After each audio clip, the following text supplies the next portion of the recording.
Une jeune lady anglaise possède ce que l'on nomme une forte personnalité.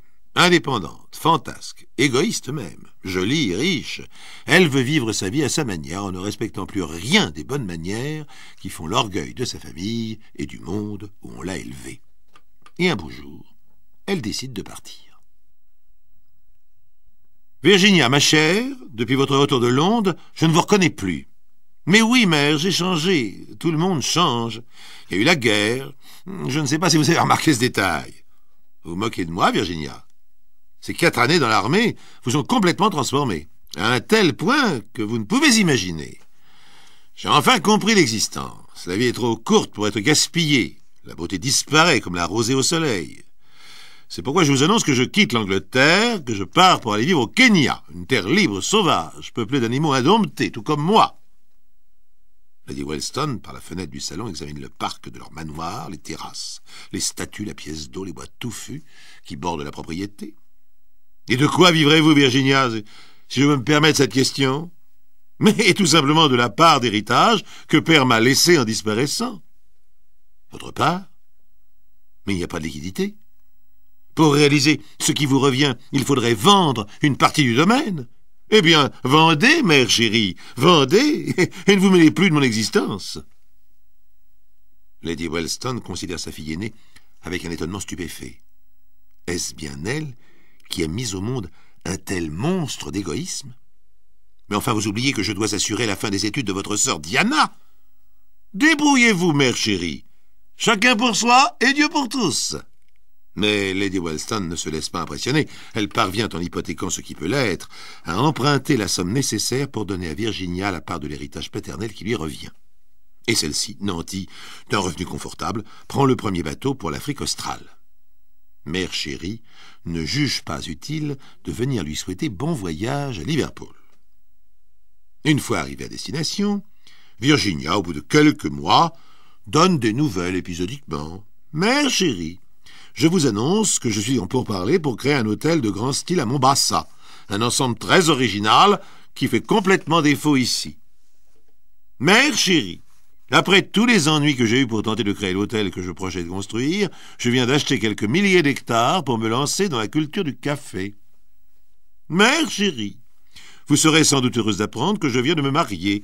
Dorénavant, je suis Virginia Butterfield. Bill, l'honorable Butterfield, mon mari, n'est pas ce que vous considérez comme votre monde, puisqu'il est simplement directeur des douanes de Mombasa. Mais il monte à cheval comme un dieu, possède une moustache couleur de feu et fait absolument tout ce que je désire. Je suis heureuse et j'espère que vous vous portez bien. » Mère chérie, autrement dit Lady Wellston, reste médusée. Elle expédie à Mombasa ses félicitations et une malle pleine d'argenterie en guise de cadeau de noces. Virginia remercie poliment. « Mère chérie, merci pour ces 40 kilos d'argenterie. Heureusement qu'ici, nous ne manquons pas de personnel pour astiquer toutes ces vieilleries. Bill et moi, nous allons quitter Mombasa pour Nairobi, où j'espère que la vie mondaine sera plus intéressante que sur la côte. À propos, je vais donner un héritier à Bill d'ici la fin de l'année. » Virginia, là-bas, malgré les inconvénients de la grossesse, rayonne de bonheur. Elle explique à toutes ses relations. « Je vais l'appeler Errol, comme Errol Flynn. Et je le vois déjà, je le sens déjà, un vrai sportif, aux cheveux rouquins. Nous l'enverrons faire ses études à Oxford. » Bill Butterfield, le mari, un éternel verre de whisky à la main, approuve toutes les décisions de Virginia. Mais le destin décide autrement. « C'est une belle petite fille !»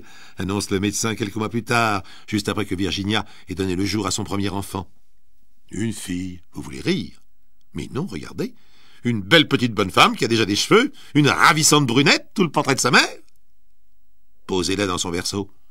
Je la verrai plus tard. » Mais même plus tard, Virginia ne s'intéresse à son enfant qu'à intervalles plus ou moins réguliers. Elle la confie très vite à une nourrice noire et ne prend même plus la peine de l'appeler par son prénom. « Comment va la gamine ?» demande-t-elle à la nourrice.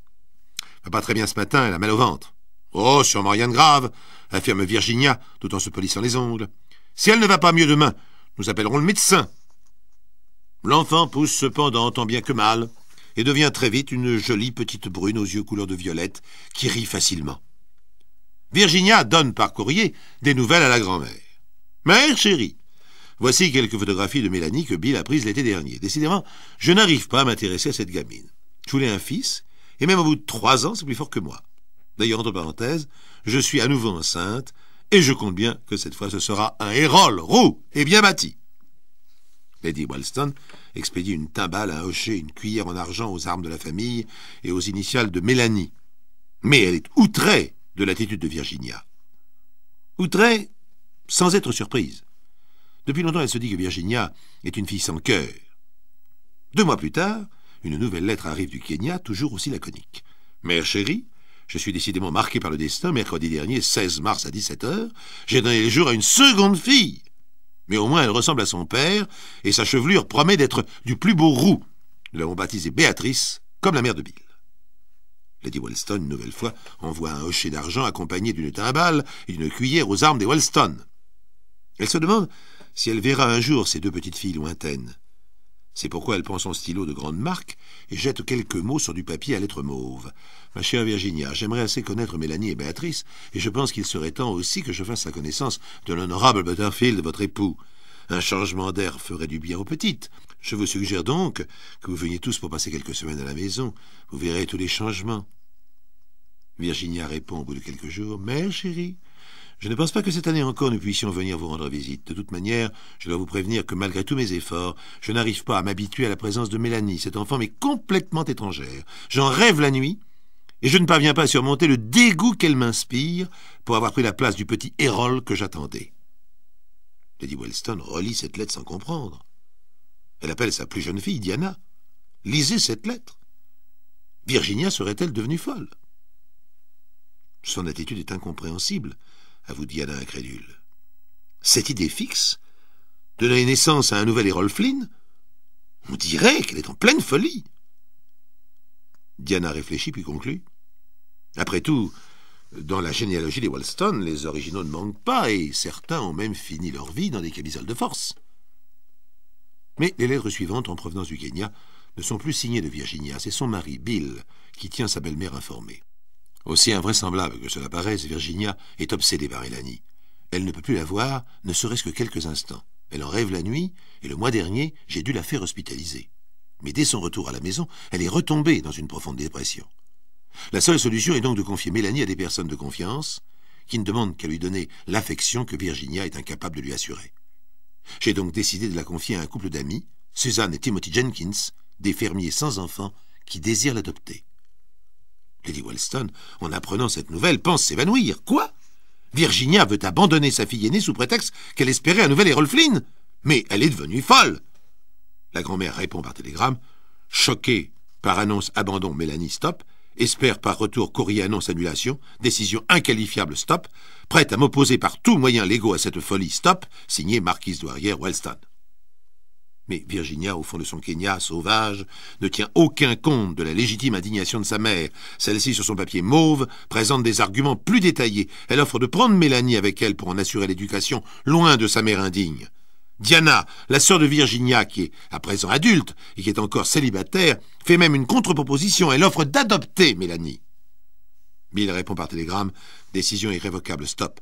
Mélanie, depuis hier adoptée par famille Jenkins, stop. Affaire classée, stop, signé Butterfield. Lady Wellston se lance alors dans une bataille juridique assistée par les meilleurs hommes de loi, mais rien n'y fait. La marquise Douairière fait alors savoir à Virginia qu'elle la renie définitivement et qu'elle vient de refaire son testament. Toute la part d'héritage qui devait revenir à Virginia ira directement à Mélanie, la mal-aimée. Mélanie, désormais Jenkins. Mais celle-ci, inconsciente de tous ces déchirements, petite fille ballottée par le destin, n'est pas au bout de ses peines. Mélanie, mon trésor, nous allons faire un beau voyage. Tu vas voir le Kenya comme tu ne l'as jamais vu. Suzanne Jenkins, la nouvelle maman de Mélanie, tient sa nouvelle petite fille entre ses bras. Mélanie est accrochée à son cou et essaye de comprendre ce que lui explique maman Suzanne. Mélanie est passée de sa vraie famille à sa famille d'adoption sans trop de problèmes. Elle, qui ne recevait guère de caresses de Virginia, est au contraire submergée de tendresse par Suzanne et Timothy, qui ont dû renoncer définitivement à avoir un enfant. Timothy Jenkins explique à Mélanie. « Maman Suzanne et toi, vous allez faire un grand voyage jusqu'au lac Victoria dans un bel avion tout blanc. Tu vas être au-dessus des nuages. Tu verras des éléphants, des girafes courir au-dessous de toi, des lions, des singes. » 2 jours plus tard, Timothy accompagne Suzanne et Mélanie jusqu'à l'aéroport. Le temps est splendide, le voyage ne durait qu'1 heure à peine. Les passagers vêtus de couleur claire se séparent de ceux qui les ont accompagnés avec des promesses de se revoir très bientôt. L'avion décolle dans le vrombissement joyeux de ses 2 moteurs. téléphone sonne dans le bureau de Timothy Jenkins quand celui-ci regagne son exploitation agricole. Un domestique indien décroche. « Sahib, c'est l'aéroport. » Timothy prend l'appareil sans méfiance, juste avec un petit pincement au cœur. « Monsieur Timothy Jenkins » fait une voix masculine. « C'est moi. »« Votre épouse a bien pris le vol 421 à 14 heures. »« Oui, je viens de l'accompagner avec notre fille. » Nous avons perdu le contact avec l'appareil. Tout porte à croire qu'il a eu un accident. Nous vous tiendrons au courant, mais il vaudrait mieux que vous veniez à l'aéroport.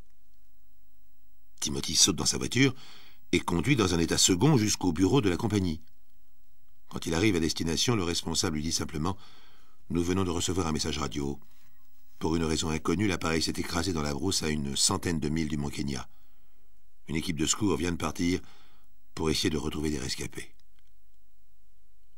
Le lendemain, Timothy, effondré, apprend que Suzanne, si heureuse d'être enfin maman d'une petite Mélanie, est définitivement privée de toute joie. Son cadavre a été découvert à quelque distance de l'appareil. Mélanie, elle, fait partie des rescapés, mais son état nécessite une hospitalisation assez longue. Timothy se met immédiatement en route pour aller rendre visite à sa fille, car c'est bien sa fille à présent, pour la deuxième fois orpheline. Il la trouve couverte de pansements, mais à la vue de papa Timothy, Mélanie, aux jolis yeux violets, fait un mouvement de bras joyeux dans sa direction. Au bout de 6 semaines, Mélanie regagne Victory Lodge, le domaine Jenkins, dans la brousse. Elle retrouve ses animaux familiers, la tendresse de sa nanny noire, Pamela, mais personne n'ose lui dire que maman Suzanne ne reviendra pas. Et tous les soirs, sous la véranda, elle attend, en regardant la route qui mène à la ville, jusqu'à l'heure du dîner, dans l'espoir que sa seconde maman reviendra. Pour lui conserver cette illusion, Timothy demande chaque jour que le couvert de son épouse soit dressé, comme si elle était simplement en retard. À présent, c'est lui, le veuf, qui se sent dépassé par les événements. Comment, déjà surchargé de travail, avec les soucis de son exploitation agricole, va-t-il pouvoir s'occuper efficacement de la pauvre Mélanie, qui, jour après jour, réclame sa maman Suzanne, surtout dans l'état où elle est? Jusqu'au jour où une lettre parvient à Victory Lodge. Cher Monsieur Jenkins, je sais que ma démarche peut vous paraître incongrue, puisqu'aujourd'hui, en toute légalité, vous êtes le père officiel de Mélanie, ma nièce. Pourrais-je cependant me permettre de vous rendre une visite le mois prochain, afin de voir la petite Mélanie qui est toujours ma nièce? Ma mère et moi-même avons appris le deuil cruel qui vous frappe. Peut-être l'éducation de Mélanie vous pose-t-elle des problèmes? Si quelqu'un peut vous aider, ce ne peut être que sa famille naturelle. Avec l'expression de mes sentiments les meilleurs, Diana Wellston, Londres.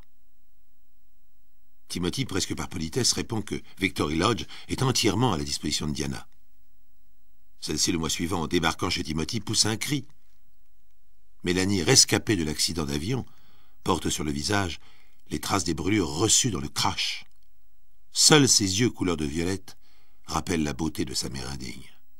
« Il faut l'opérer, vous en conviendrez, constate Diana. »« Chère mademoiselle, j'en suis bien conscient. Je ne l'ai pas adoptée pour m'en désintéresser. Mais il lui faudrait hélas une présence maternelle que le destin semble lui refuser. Je dispose d'une certaine fortune personnelle. Si vous n'y voyez pas d'inconvénient, je suis toute prête à lui servir à mon tour de maman, surtout pour les prochains mois qu'elle va passer en chirurgie réparatrice. Vous êtes ici chez vous, pour aussi longtemps que vous le désirez. » En définitive, Mélanie, après 2 années passées à l'hôpital, a retrouvé un visage charmant. Il était temps, car la semaine prochaine, sa chère tante, Diana Wellston, devient la nouvelle Madame Jenkins et sa 3e maman. Mélanie